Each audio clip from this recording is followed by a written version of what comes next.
Hello dear legal aspirants, welcome to MK legal Shiksha the way of learning. आपके YouTube channel फिर से आपका स्वागत है। सिविल प्रोसीजर कोड 1908 अपने वीडियो सीरीज के साथ आगे बढ़ें उससे पहले अगर आपने चैनल को सब्सक्राइब नहीं किया है तो सब्सक्राइब जरूर कर लें और साथ ही बेल आइकन को भी प्रेस करें जिससे आपको वीडियोस के अपडेट्स मिलते रहें। फ्रेंड्स, जिस टॉपिक को हम आज शुरू करने जा रहे हैं ये सिविल प्रोसीजर कोड का सबसे इंपॉर्टेंट टॉपिक है और सबसे बड़ा ऑर्डर भी यहीं पे है जिसमें सबसे ज़्यादा रूल दिए गए हैं और मैक्सिमम स्टूडेंट्स इसी को ज़्यादा डिफिकल्ट मानते हैं। तो आज हम बात करने वाले हैं एग्जीक्यूशन के बारे में। किसका execution? Of the judgment and decree. Judgment और डिक्री के एग्जीक्यूशन के बारे में। तो ये हम कहाँ पढ़ते हैं? ये पार्ट 2 ऑफ सीपीसी में दिया गया है, सेक्शन 36 से लेके सेक्शन 74 तक और साथ ही ऑर्डर 21 जिसमें टोटल 106 रूल हैं। तो डिक्रियों को और आदेशों का निष्पादन तो ये कहाँ दिया है? भाग 2 में दिया गया है। तो सेक्शन 36 से सेक्शन 74 तक इसको हम पार्ट बाय पार्ट वीडियोज में पढ़ेंगे, तो कोई भी सीरीज का वीडियो मिस ना करें सो दैट कि आपको जो एग्जीक्यूशन ऑफ द डिक्री है ये बहुत अच्छे से क्लियर हो सके। अपने वीडियो के साथ आगे चलते हैं। देखिए, सेक्शन 36 टू सेक्शन 74 एक सब्सटेंटिव पार्ट है और इसका प्रोसीजर दिया गया ऑर्डर 21 में, जहाँ पे रूल 1 से लेके रूल 106 तक दिए गए हैं। टोटल 106 रूल हैं, बहुत ज़्यादा हो जाते हैं ये रूल, लेकिन हम आपको ये भी बताएंगे कि कौन से रूल आपके एग्जाम के लिए इंपॉर्टेंट है और कौन से आपको पढ़ने चाहिए। एक बाइफरकेशन हमने यहाँ पे किया है। देखिए, सबसे पहले क्या बात आती है कि कौन सा कोर्ट डिक्री को एग्जीक्यूट कर सकता है। कोर्ट विच में एग्जीक्यूट द डिक्रीज। सेकंड यहाँ पे आती है कि एप्लीकेशन फॉर एग्जीक्यूशन। भाई, एग्जीक्यूशन की एप्लीकेशन कैसे दी जाएगी, किस न्यायालय में दी जाएगी। और उससे आगे वाला है मोड ऑफ द एग्जीक्यूशन, कि एग्जीक्यूशन के क्या क्या मोड होंगे। नेक्स्ट आता है अरेस्ट एंड डिटेंशन। तो एग्जीक्यूशन के दौरान अरेस्ट और डिटेंशन कैसे हो सकती है। और attachment and sale of the property, ये भी एक बहुत इंपॉर्टेंट है कि अगर कोई डिक्री को एग्जीक्यूट कराना है तो भी जो जजमेंट डेटर है उसकी प्रॉपर्टी को अटैच भी किया जा सकता है ताकि उसे फोर्स किया जा सके और वो भाई डिक्री को एग्जीक्यूट करे, और अगर वो फिर भी नहीं मानता है तो उसकी प्रॉपर्टी को सेल भी किया जा सकता है for the execution of the decree. ये बहुत ही इंपॉर्टेंट है, हम इस सारे टॉपिक्स को बहुत अच्छे से समझेंगे। देखिए, ये एक व्यक्ति है जो आपको दिख रहा होगा, ये बहुत ही खुश है, खुशी खुशी कहीं जा रहा है। क्यों खुश है? क्योंकि न्यायालय ने क्या किया है, इसके हक में फैसला दिया है, ये केस जीत गया है। जी हाँ फ्रेंड्स, ये यहाँ पे डिक्री होल्डर है। ये जो व्यक्ति जा रहा है ये थोड़ा सा उदास लग रहा होगा आपको, ये जजमेंट डेटर है, जो मुकदमा है वो इसके खिलाफ आया है। अभी क्या है कि ये जो जजमेंट डेटर है, ये कोर्ट ने तो इसको बोला है कि आप अपना ये काम कीजिए, जजमेंट डेटर को डिक्री होल्डर के लिए जो लाइबिलिटी है उसको पूरा करने के लिए बोल दिया, लेकिन वो नहीं हो पाया। अब ये क्या, इसी वजह से आपका जो डिक्री होल्डर है वो वापस कोर्ट जा रहा है। डिक्री होल्डर है ना, ये वापस कोर्ट में जा रहा है और जजमेंट डेटर के खिलाफ जा रहा है कि आपने जो मुझे फ्रूट्स दिए थे डिक्री में, जिस लाइबिलिटी को पूरा करने के लिए आपने बोला था, जो रिलीफ ग्रांट किया था, जजमेंट डेटर उसको नहीं मान रहा है। तो ये किस लिए जा रहा है कोर्ट? ये एग्जीक्यूशन ऑफ डिक्री के लिए जा रहा है। यानी कि जब डिक्री को एग्जीक्यूट नहीं करता है जजमेंट डेटर, यानी कि जिन फ्रूट्स को, फ्रूट ऑफ द डिक्री को डिक्री होल्डर को एंजॉय करना चाहिए वो उसे एंजॉय नहीं कर पा रहा, तो फिर से न्यायालय के पास जाता है कि आपने मुझे जो रिलीफ दिया था, मुझे वो रिलीफ आपने तो दे दिया लेकिन प्रैक्टिकली नहीं मिला। मान लीजिए सूट फॉर पोजेशन था, कोर्ट ने आदेश दे दिया कि भी प्रॉपर्टी डिक्री होल्डर की उसको पोजेशन दिया जाए, लेकिन जजमेंट डेटर ने उसको पोजेशन दिया ही नहीं। तो वो क्या करेगा, फिर से न्यायालय के पास जाएगा कि जजमेंट डेटर ने आपकी जो न्यायिक निर्णय था उसकी अवहेलना की है, मेरी डिक्री को एग्जीक्यूट करा जाए, मुझे पोजेशन दिलाए। सेक्शन 36 से 74 तक दिया गया है।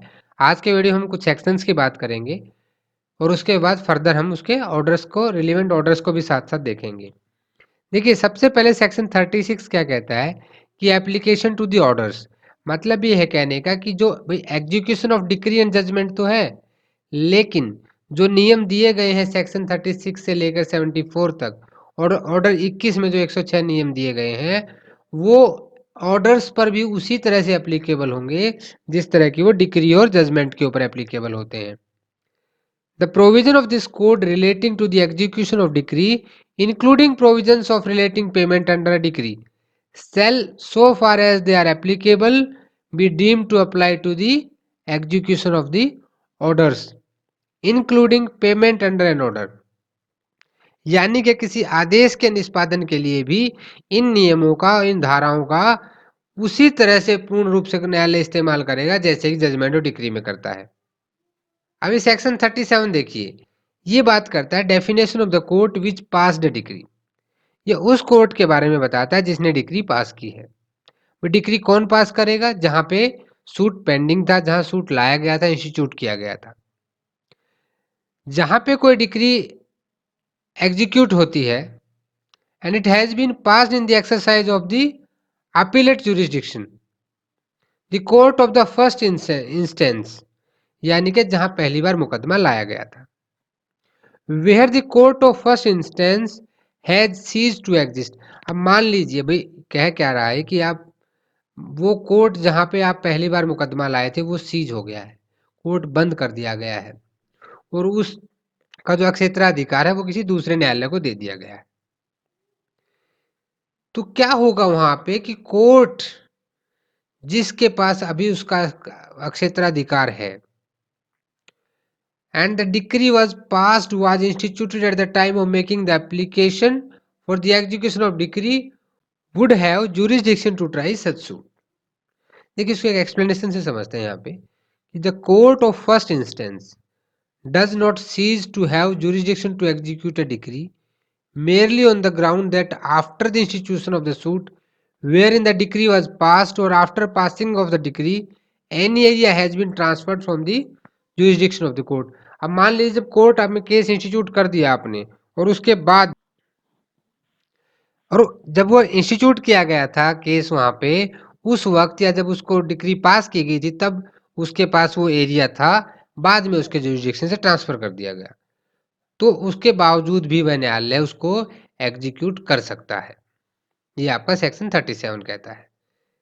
38 कहता है कि कोर्ट बाय विच डिक्री में भी एग्जीक्यूटेड, कौन से न्यायालयों के द्वारा डिक्री का निष्पादन किया जा सकता है।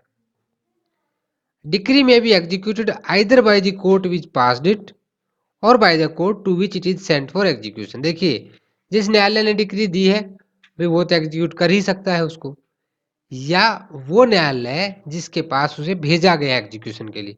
अब ये डाउट आता है कि भेजेगा क्यों। देखिए हो सकता है जजमेंट डेटर की जो प्रॉपर्टी है वो कहीं और किसी कोर्ट में सिचुएटेड हो जिसके को अटैच करके या सेल करके डिक्री को एग्जीक्यूट किया जा सकता है।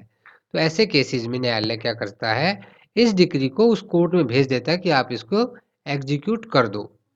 इसके बारे में हम फर्दर स्टडी करें। अभी सेक्शन 39 देखिए यही बताता है आपको कि transfer of decree, court which pass a decree में on the application of decree holder. देखिए या तो डिक्री होल्डर की एप्लीकेशन के ऊपर क्या करेगा, उसको भेज देगा एग्जीक्यूशन के लिए किसी दूसरे कोर्ट में जिसके पास जो कंपिटेंट जुरिस्डिक्शन का कोर्ट हो।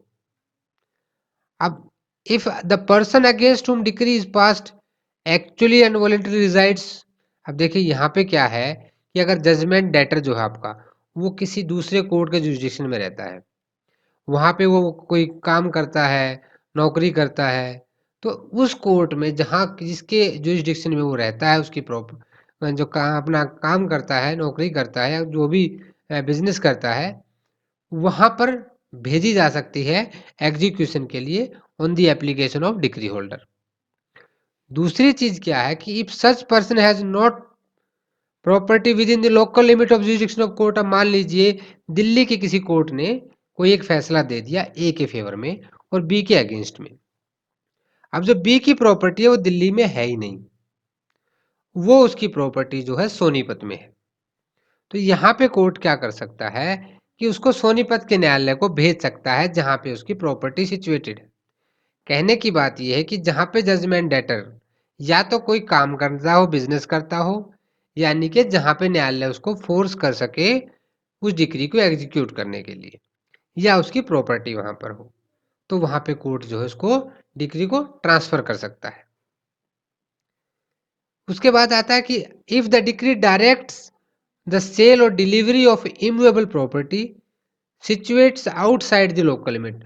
अब मान लीजिए डिक्री है कि इमूवेबल प्रॉपर्टी की सेल और डिलीवरी को लेकर, और वो प्रॉपर्टी जो है भाई लोकल लिमिट से बाहर है, तो वहां भी भेजा जा सकता है।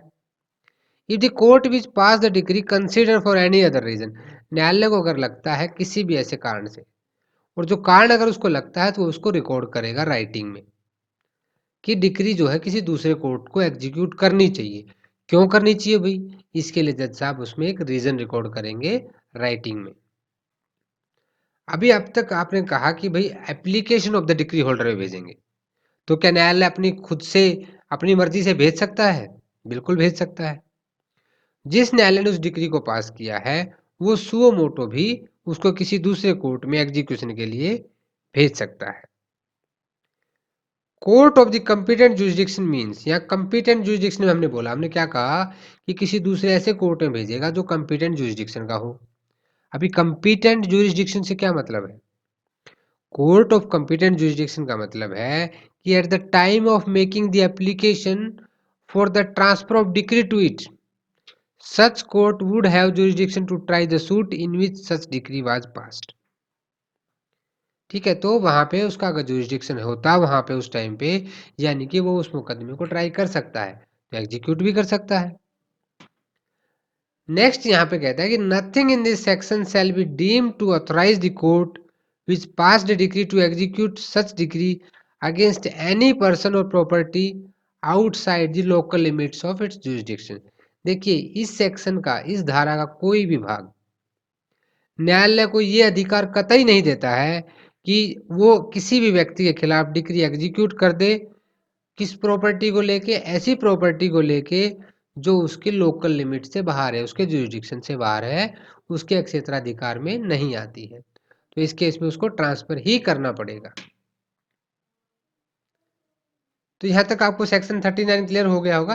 ये थोड़ा इंपॉर्टेंट सेक्शन है, इस बेयर एक्ट को मैं उसको हाईलाइट कर लें और एक दो बार मल्टीपल टाइम रिवाइज जरूर करें इसको। अभी सेक्शन 40 और 41 देखते हैं। देखिए, transfer of decree to the court in another state.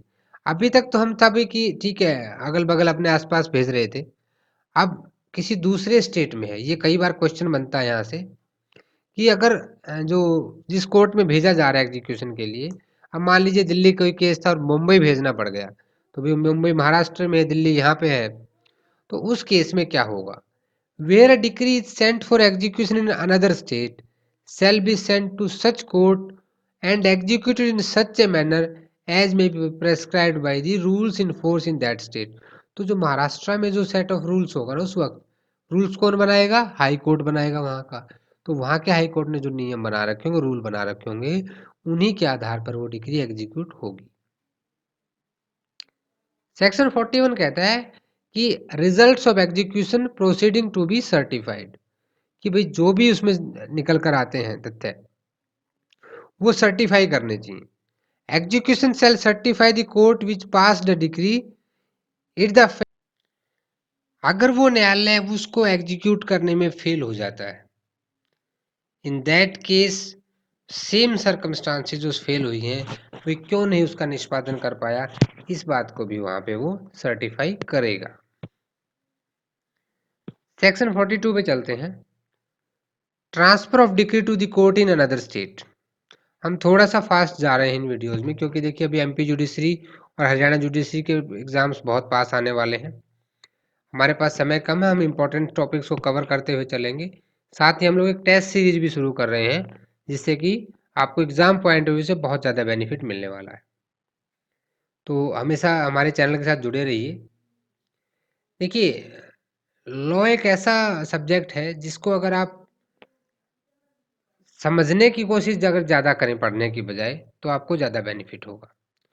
Law को लॉजिक से समझिए, लॉ को किताबों से नहीं। लॉजिक से समझेंगे तो आपको जल्दी चीजें समझ में आएंगी। चलिए अपने टॉपिक के साथ आगे चलते हैं। Section 42, transfer of decree to the court in another state. देखिए, the court executing a decree sent to it shall have same power. जिस कोर्ट के पास उसे ट्रांसफर के लिए भेजा जाएगा, वो उसके पास उसी तरह से पावर होंगी, मान लो उस डिग्री को उसी ने पास किया हो। दूसरा यहाँ पे कहता है कि without prejudice to the generality of the provision of subsection 1, the power of court under the subsection shall include the following power of the court. कौन कौन सी पावर्स इंक्लूड होंगी वहां पे? Power to send the decree for execution to another court under section 39, यानी कि court ए ने court B के पास एग्जीक्यूशन के लिए भेजा। अब बी भी सेक्शन 39 के तहत इतनी पावर रखता है कि उसे कोर्ट सी के पास या कोर्ट डी के पास एग्जीक्यूशन के लिए भेज सके।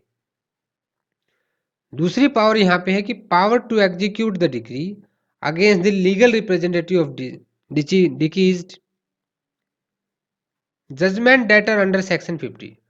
जो सेक्शन 50 है उसके तहत लीगल रिप्रेजेंटेटिव के खिलाफ भी पावर को उसको एग्जीक्यूट करने की पावर होगी। और power to order attachment of a decree, attachment की पावर भी वहां पे रहेगी। सब रूल 3 सब सेक्शन 3 कहता है कि court passing an order in exercise of the power specified in sub section 2। अभी सब सेक्शन 2 में हमने जिन पावर्स की बात की, sale send a copy there of to the court which passed a decree. अगर वो उनमें से कोई भी पावर एग्जीक्यूट करता है तो वो क्या करेगा भाई, मान लो पावर को एक्सरसाइज कर रहा है तो इन दैट केस वो एक कॉपी उसकी किसको भेजेगा? जो उस कोर्ट को जिसने डिक्री को पास किया था। सब सेक्शन 4 है यहाँ पे 42 का, nothing in this section shall be deemed to confer on the court to which a decree is sent for execution any of the following power. भाई कुछ ऐसी भी है जो नहीं देता है। क्या नहीं देता है? Power to order execution at the instance of the transferee of the decree. यानी कि यहाँ पे क्या है कि जो डिक्री के अंतरिति की प्रेरणा से निष्पादन का आदेश देने की शक्ति।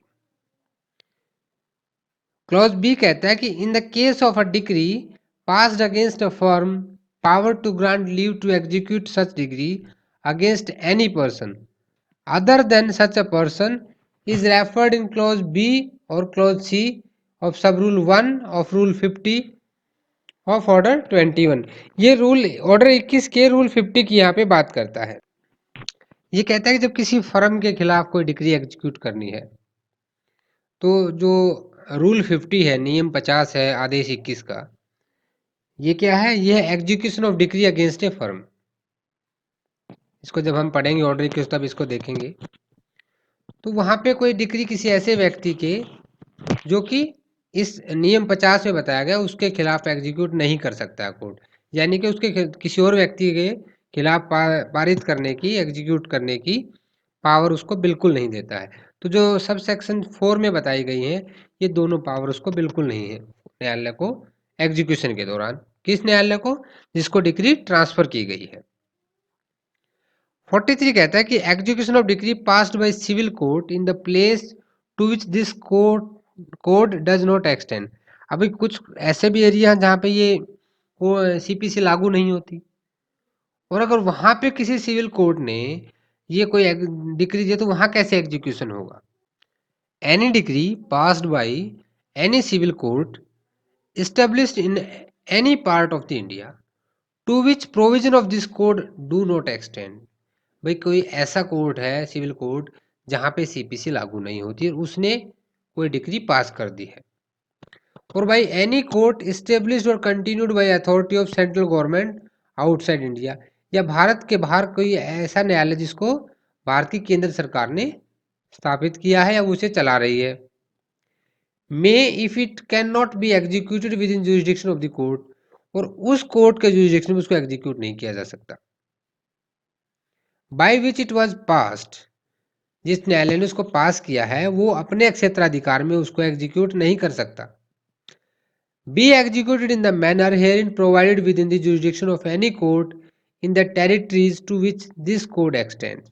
देखिए सीधी सी बात ये क्या कह रहा है कि मान लीजिए हमने कहा था कि नागालैंड के कुछ एरिया पे सीपीसी लागू नहीं होती है, तो अगर वहाँ की कोई कोर्ट जहाँ पे सीपीसी लागू नहीं होती है वो कोई डिक्री पारित कर देती है, डिक्री पास कर देती है, और उसको एग्जीक्यूट करने के लिए उस कोर्ट के लोकल लिमिट्स में कोई प्रॉपर्टी नहीं है जजमेंट डेटर की, तो इन दैट केस किसी दूसरे कोर्ट में जिसके जुरिस्डिक्शन में वही उस व्यक्ति की प्रॉपर्टी आती है या वो वहाँ पे कहीं बिजनेस करता है, कोई काम करता है, तो वो जहाँ पे एक्सटेंड है, मतलब जहाँ पे सीपीसी लागू होती है, वो कोर्ट भी उसी मैनर में उस डिग्री को एग्जीक्यूट करेगा।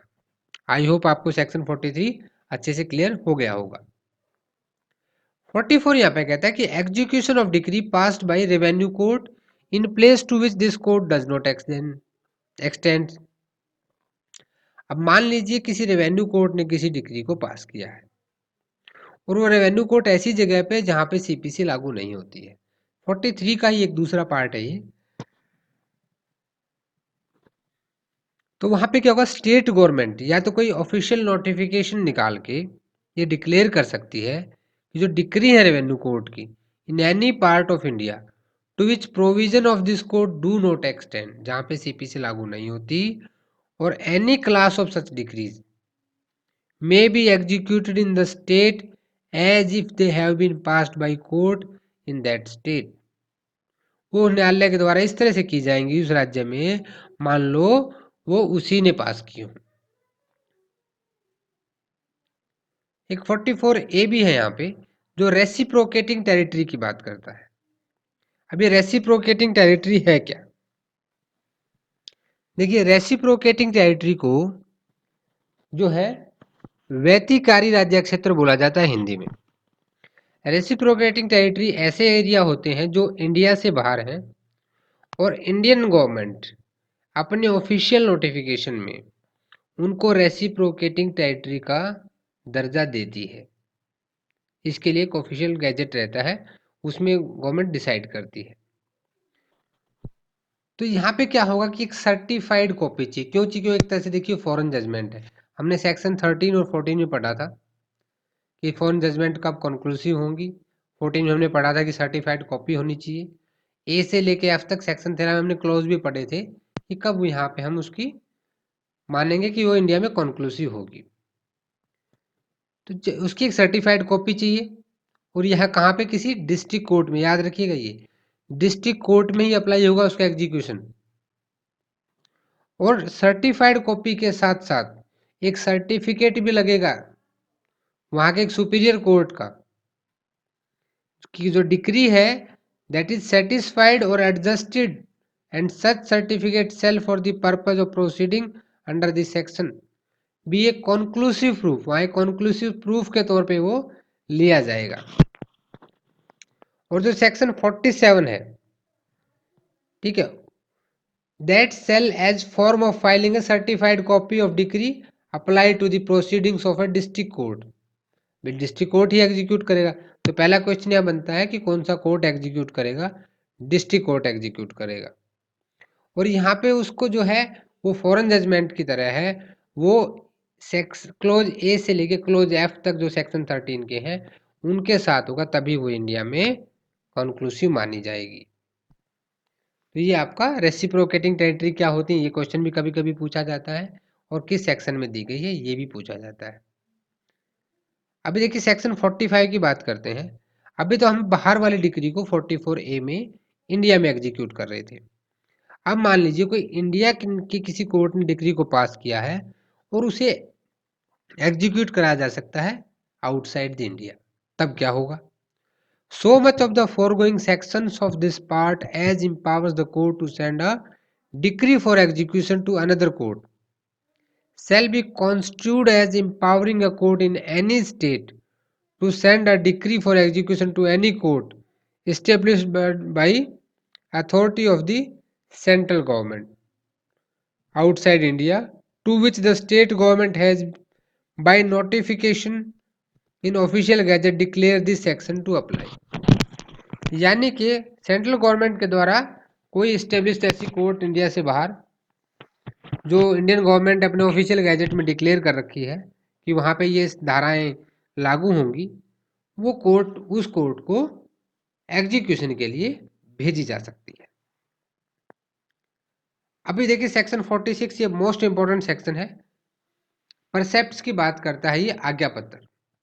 इसको मैं एक छोटा सा एग्जांपल देता हूं पहले आपको।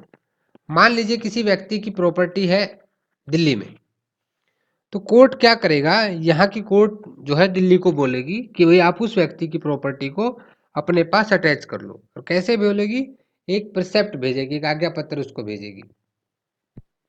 लेकिन यह एक चीज सबसे इंपॉर्टेंट ये है कि ये अटैचमेंट 2 महीने से ज्यादा नहीं चलती। यही आपका क्वेश्चन बनता है। तो आज्ञा पत्र में क्या होता है कि on the application of the decree holder, को जिस कोर्ट ने डिक्री को पास किया है, अगर उसको उचित लगता है तो एक परसेप्ट इशू कर देगा वो दूसरी कोर्ट के लिए। किस कोर्ट के लिए, जो कंपिटेंट है उसको एग्जीक्यूट करने के लिए, लेकिन डिक्री नहीं भेजेगा ट्रांसफर करने के लिए। अगर वहां पे जजमेंट डेटर की कोई प्रॉपर्टी है, मान लीजिए कि किसी की प्रॉपर्टी दिल्ली में है, तो सोनीपत की कोर्ट बोलेगी उसको कि आप इसकी प्रॉपर्टी को अपने पास अटैच कर लो। और यहाँ जजमेंट डेटर को बोलेगी हम तुम्हारी प्रॉपर्टी को सेल करवा देंगे, या तो डिक्री को एग्जीक्यूट करो। और जिस न्यायालय को परसेप्ट मिलता है वो उस प्रॉपर्टी को अटैच करेगा इस तरह से, मान लो कि जो डिक्री उसी ने पास की होती तब वो जैसे करता। यह एक इंपॉर्टेंट प्रोवाइजो जहां से मैक्सिमम टाइम क्वेश्चन बनता है कि कोई भी परसेप्ट के अंडर अटैचमेंट है वो 2 महीने से ज्यादा की नहीं हो सकती है, जब तक कि उस पीरियड को कोर्ट के आदेश के द्वारा बढ़ा ना दिया गया हो। यानी कि अगर 2 महीने तक उसके कोर्ट ने दोबारा कुछ नहीं बोला तो वो अटैचमेंट 2 महीने में ऑटोमेटिकली रिलीज हो जाएगी। यहाँ से आपका क्वेश्चन जरूर बनता है, इसको ध्यान से देखें। आज के वीडियो हम इतनी ही बात करेंगे। Thanks for watching this video. Friends, video को लाइक करें, अपने दोस्तों से शेयर भी करें, और चैनल तो आपने सब्सक्राइब कर ही लिया होगा। हम कोई बहुत लेंथी वीडियो इसलिए नहीं बना रहे हैं ताकि कोई बहुत ज़्यादा बोर ना हो, स्ट्रेस ना आए। हम इसके ऑर्डर को, बड़े इंपॉर्टेंट है, उसको ज़्यादा ध्यान से पढ़ेंगे। आप वीडियो को जब भी सुनते हैं हेडफोन लगाकर सुनिए। और अगर आप पे कोई भी डाउट्स है तो प्लीज़ mklegalshiksha@gmail.com मुझे मेल कर सकते हैं। टेलीग्राम का लिंक भी अवेलेबल है चैनल पे। और सिविल प्रोसीजर कोड के बाकी सारे वीडियो भी आपको एक प्लेलिस्ट में मिल जाएंगे। तो मिलते हैं एग्जीक्यूशन के नेक्स्ट वीडियो के साथ। तब तक के लिए जय हिंद।